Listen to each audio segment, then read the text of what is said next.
લોકસભા 2024ની ચૂંટણી નજીક આવી રહી છે ત્યારે સૌરાષ્ટ્રની સૌથી મોટી રાજકોટ જિલ્લા પંચાયત પર નજર જમાવી કોંગ્રેસના સભ્યોને તોડી ભાજપમાં જોડાવા તખ્તો તૈયાર કરાયો છે।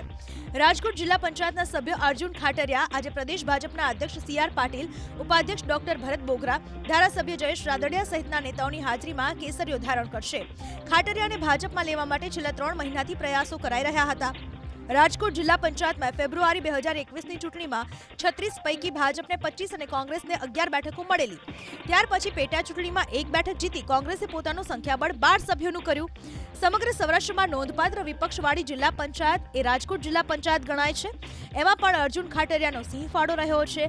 અર્જુન ખાટરિયાએ ભૂતકાળમાં વર્ષ 2019માં રાજકોટ જિલ્લા પંચાયતને તૂટતી બચાવી હતી। રૂપાણીની સરકાર વખતે કુંવરજી બાવળિયા ભગવો ધારણ કરી મંત્રી બન્યા હતા અને આ પછી રાજકોટ જિલ્લા પંચાયતને તોડી ભાજપ શાસિત બનાવવા ભાજપ તરફથી પ્રયત્નો કરવામાં આવ્યા હતા પણ સફળતા મળી નહોતી, જેમાં મુખ્ય ભૂમિકા અર્જુન ખાટરિયાની હતી। એ સમયે રાજકોટ જિલ્લા પંચાયતમાં 36 પૈકી 34 સભ્યો કોંગ્રેસમાંથી ચૂંટાઈ આવ્યા હતા, માત્ર 2 જ સભ્યો ભાજપમાંથી ચૂંટાઈને આવ્યા હતા।